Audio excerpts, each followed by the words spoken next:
একটা বাউল, যার প্রায় প্রত্যেকটি কথাই ফাউল, এ শেখ আহমদুল্লাহর ভুল ধরছে। রাসূলুল্লাহ সাল্লাল্লাহু আলাইহি ওয়াসাল্লামের নবুয়ত প্রাপ্তির সময়কাল, এ নিয়ে দুটো কথা আছে। একটি হচ্ছে তিনি আদম আলাইহিস সালাম যখন কাদামাটিতে ছিলেন, তার মানে সৃষ্টির সূচনা কাল আদম আলাইহিস সালামের, তখন থেকে মুহাম্মদুর রাসূলুল্লাহ সাল্লাল্লাহু আলাইহি ওয়াসাল্লাম নবী ছিলেন। আরেকটি হচ্ছে তিনি বয়সের 40 বছর বয়সে নবুয়ত পেয়েছেন। তাহলে দোনোটা হাদিস পরস্পর বিরোধী মনে হচ্ছে না? আপাত দৃষ্টিতে, বাহ্যিক দৃষ্টিতে এটা মনে হতে পারে যে একটা হাদিসে, এই হাদিস হচ্ছে এই পরবর্তীতে বলবো, আরেকটা বলছে 40। এখন মুহাদ্দিসিনে কেরামদের মধ্যে একটা উসুল আছে, কোনো হাদিস, একই বিষয়ের কোনো হাদিস যদি পরস্পর বিরোধী হয়, স্ববিরোধী হয়, তখন এই দুইয়ের মধ্যে সমন্বয় সাধনের তাতবীকের একটা নীতিমালা আছে। প্রথমত, এই দুইটা হাদিসের মধ্যে কোন হাদিসটা অপেক্ষাকৃত দুর্বল, দুর্বল প্রমাণিত হইলেই বাদ, সবলটা শক্তিশালী ধরবে। আর যদি দোনোটাই সানাদান মাতানান সর্বদিক থেকে সহি, তখন কি করবে? তখন এখানে ব্যাখ্যা দেবে, এখন এই তাতবীকের যে জ্ঞান, ব্যাখ্যার যে জ্ঞান, এটা না থাকলে তিনি যত বড় নামের আগে পীরে কামেল মুর্শেদে হামেল লাগান না কেন, উনি বিভ্রান্ত হবেন। কথাটা বুঝে আসছে? এখন আসেন, 40 বছরে যে তিনি নবুয়ত পেয়েছেন, নবী হয়েছেন, এ বিষয়ে ছোট ছোট কয়েকটা হাদিস জানার চেষ্টা করি। রাসূল আরবি সাল্লাল্লাহু আলাইহি ওয়াসাল্লামের খাদেম, বিখ্যাত সাহাবী আনাস ইবনে মালিক রাদিয়াল্লাহু তাআলা আনহু ওয়া আরদাহ, তিনি বলেন, বাআসাল্লাহু আলা রাসি 40 সানা, বাআসাল্লাহু আলা রাসি 40 সানা, তাকে অর্থাৎ আল্লাহ রাসূল সাল্লাল্লাহু আলাইহি ওয়াসাল্লামকে আল্লাহ তাআলা পাঠান, তথা তিনি 40 বছর বয়সে নবুয়ত লাভ করেন। কত বছর বয়সে? 40 অর্থ কি? 40 বছর। বুখারী কিতাবুল মানাকিব হাদিস নম্বর 3548, ইসলামিক ফাউন্ডেশনের অনুবাদ যেটা, ওখানে হাদিস নম্বর 3293, দেখে নেবেন। এ বিষয়ক আরেকটি বর্ণনা, রাইসুল মুফাসসিরিন খ্যাত বিখ্যাত সাহাবী আব্দুল্লাহ ইবনে আব্বাস রাদিয়াল্লাহু তাআলা আনহু ওয়া আরদাহ, তিনি বলেন, উনজিলা আলা রাসূলিল্লাহি সাল্লাল্লাহু আলাইহি ওয়াসাল্লাম ওয়া হুয়া ইবনু 40, যে রাসূলুল্লাহ সাল্লাল্লাহু আলাইহি ওয়াসাল্লামের উপর 40 বছর বয়সে ওহী অবতীর্ণ হয়। কত বছর বয়সে? 40 বছর বয়সে। ফাআকামা বিমাক্কাতা 13, এরপর তিনি মক্কায় 13 বছর অবস্থান করেছেন। ওয়াল মদিনাতি 10, আর মদিনাতে 10 বছর। ওয়াতুওয়াফিয়া, তিনি যখন মৃত্যুবরণ করেন, ওয়া হুয়া ইবনু 63, তখন তার বয়স ছিল 63 বছর। এটিও আপনারা বুখারী, মুসলিম, তিরমিজিতে হাদিসটি এসছে এবং হাদিসটি মানগত দিক থেকে হাসান। এই হাদিস দুটি থেকে কি প্রমাণিত হয়?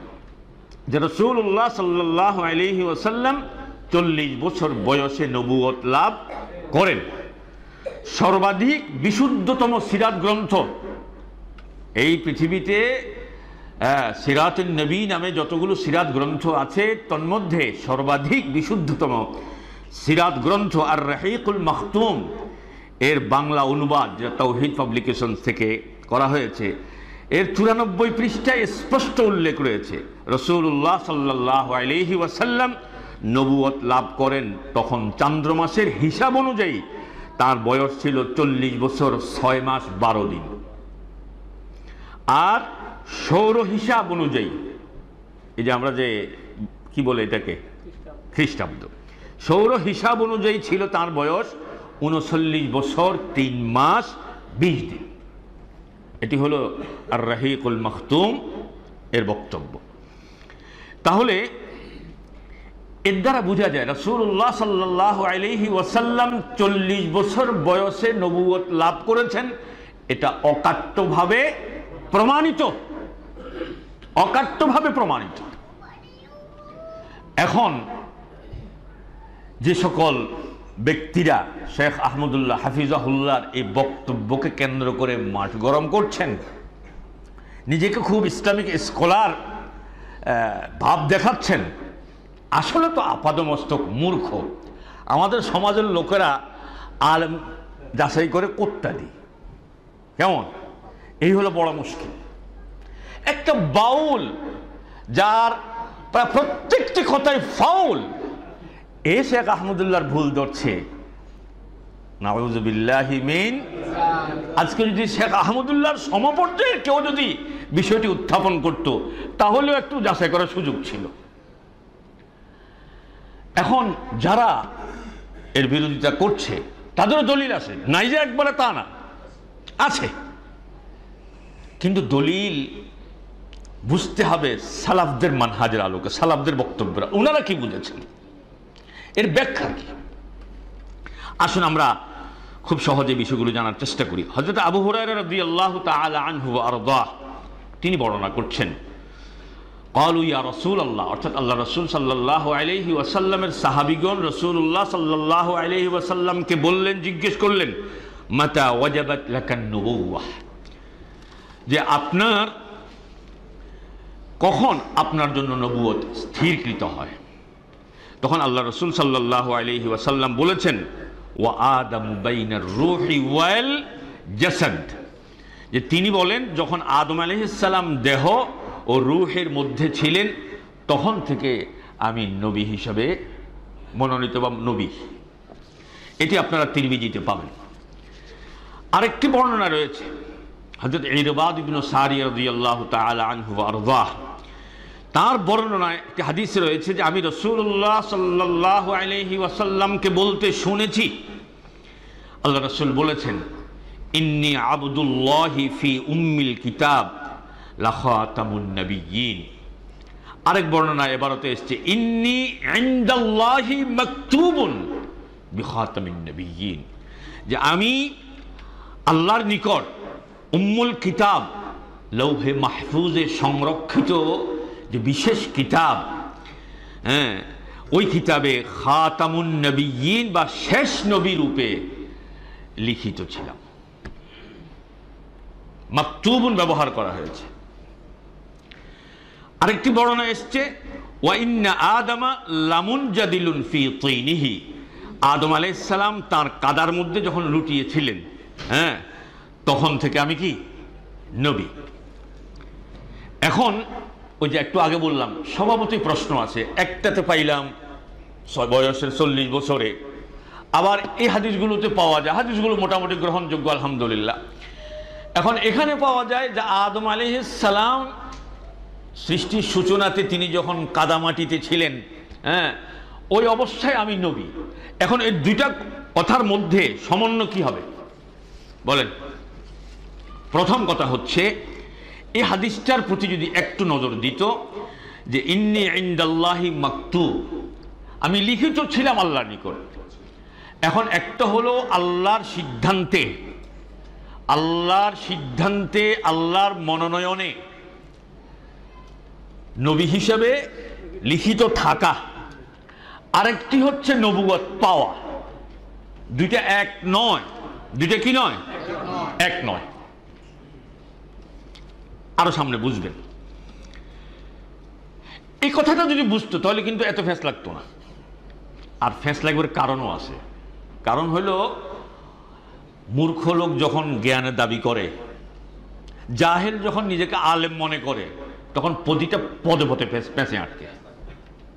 কথাটা বোঝেন নাই? আল্লাহ এদেরকে হেদায়েত দিন, বলেন একটু অন্তর থেকে বলেন না আমি। এখন আসেন এই যে আল্লাহর সিদ্ধান্ত, এ বিষয়ে একটু জানার চেষ্টা করি। বুখারীতে সৃষ্টির সূচনা অধ্যায়ে একটা হাদিস এসছে, হাদিস নম্বর 3191। ইসলামিক ফাউন্ডেশনের যে অনুবাদ, এই অনুবাদের নাম্বার হচ্ছে 2962।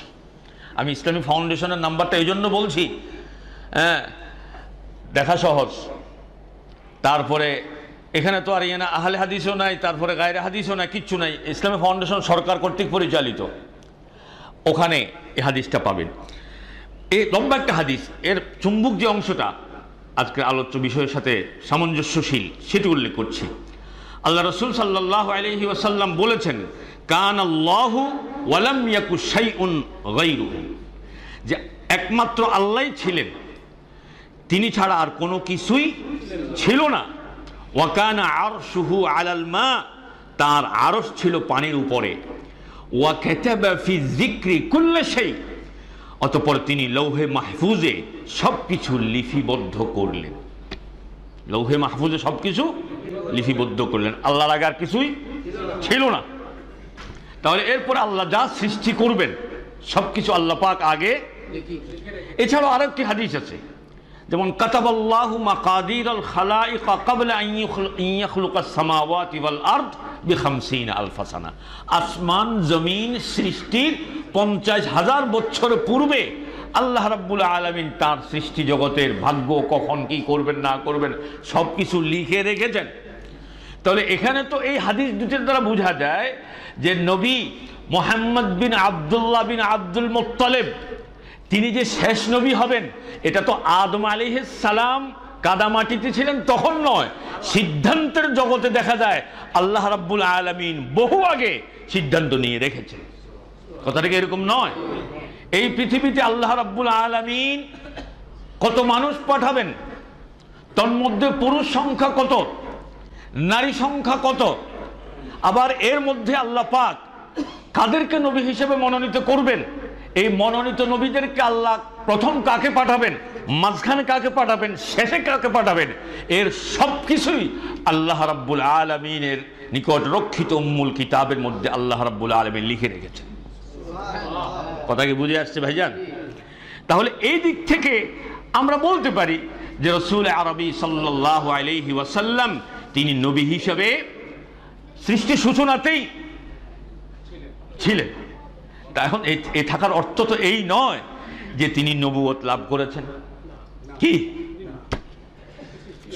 এ বিষয়ক আরো হাদিস আছে। আয়েশা সিদ্দিকা রাদিয়াল্লাহু তাআলা আনহা ওয়া রাযাহা, তার এই হাদিসটির প্রথম শব্দটাও যদি এই মূর্খরা যদি একটু বুঝতো তাহলে আমি মনে করি যে যথেষ্ট হতো। এখানে আল্লাহ আয়েশা রাদিয়াল্লাহু তাআলা আনহা বলেন, আউয়ালু মাবতুদিআ বিহি রাসূলুল্লাহ সাল্লাল্লাহু আলাইহি ওয়াসাল্লাম মিনান নবুওয়া, আল্লাহ রাসূল সাল্লাল্লাহু আলাইহি ওয়াসাল্লামের নবুয়তের যে প্রাথমিক সূচনা কিভাবে হয়েছে, তিনি স্বপ্ন দেখতেন, রাত্রিবেলা স্বপ্ন দেখতেন, ভোরবেলা একবারে দিবালোকের ন্যায় স্পষ্ট সেটার প্রতিফলন দেখতে পেতেন। এভাবেই তার এই নবুয়ত শুরু হয়েছে। তো এখানে যে আউয়াল বলা হলো, এটার অর্থ কি হবে? তাহলে শুরু হয়েছে প্রথম। এইভাবে